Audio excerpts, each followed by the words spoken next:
ঝোলের তরকারি কিন্তু অনেক উপকার, কি বলেন বন্ধুরা? আসসালামু আলাইকুম সবাইকে। এই তো সাজনেগুলা আমি আঙ্গুলের মতো করে কেটে নিলাম, টুকরা টুকরা করে ধরে এপার থেকে মুরগির মতো একটা টান মারবো, ওপার থেকে মুরগি মানে লেগ পিসের মতো টান মেরে চসুন দিয়ে খেতে যে কি মজা, কি বলবো। সারাদিন রোজা থেকে যদি ঝোল দিয়ে এক মুঠ ভাত খাওয়া যায়, শরীরটা কিন্তু অনেক সতেজ থাকে। আর ঝোলের তরকারি ছোট বড় সকলের জন্য অনেক ভালো। আজকে আমি ট্যাংরা মাছ দিয়ে সজনের ঝোল করব, আর এদিকে আলু বেগুন দিয়ে ট্যাংরা মাছের ঝোল করব, মানে দুটাই ট্যাংরা মাছের ঝোল করব। তো আমার পরিবারে অনেকেই টমেটো খেতে চায় না, কিন্তু টমেটোটা আমার কিন্তু যথেষ্ট ভালো লাগে।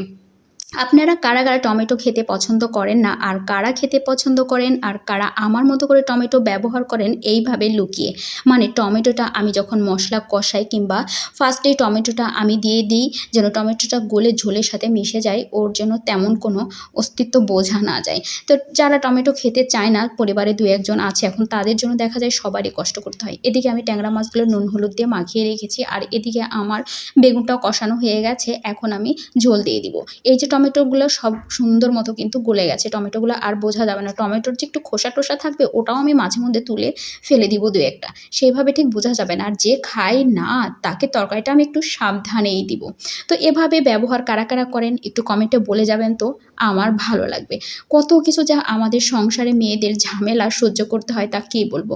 অনেকে মাছ খায় না, অনেকে তরকারি খায় না, কেউ ভাজি খায় না, কেউ ঝোল পছন্দ করে। আমার তো বরাবরই ঝোলের তরকারি খুব ভালো লাগে।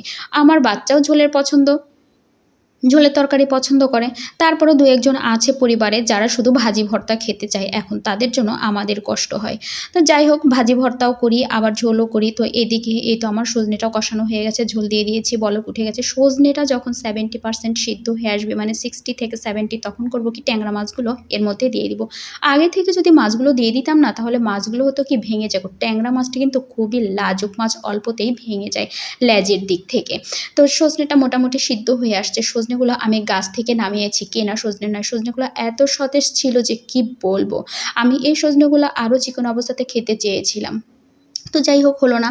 তো এই তো এখন ধনেপাতার সিজন চলে গেছে, এখন গরমের সিজন, এখন আমাকে জিরার গুঁড়া ব্যবহার করতে হবে। এখনকার ধনেপাতাগুলো না কেমন একটা ভাদাল্লা ঘাসের মতো গন্ধ করে, আমি এই জন্য আর ধনেপাতা আর গরমের মধ্যে কিনবো না, এই তো জিরার গুঁড়া ব্যবহার করব। এদিকে আমার ট্যাংরা মাছের তরকারিটা আলু বেগুন দিয়ে ঝোল করেছি, সেটাও হয়ে গেল। আর এদিকে আমি যে সজনের তরকারিটা করেছি সেটাও হয়ে গেছে। এটার মধ্যেও আমি জিরার গুঁড়া দিয়ে নামিয়ে ফেলবো। তো প্রিয় বন্ধুরা, সবাই ভালো থাকবেন। সবার জন্য আমার তরফ থেকে অনেক অনেক দোয়া ও ভালোবাসা থাকবে। আর আমার সাথে যারা যুক্ত থাকবেন সবাই ইনশাল্লাহ আমাকে সাথে পেয়ে যাবেন। রোজা রমজানের দিনে আল্লাহ সবাইকে সুস্থ রাখুক, সবার মনের আশা পূর্ণ করুন। সবাইকে আল্লাহ হাফেজ।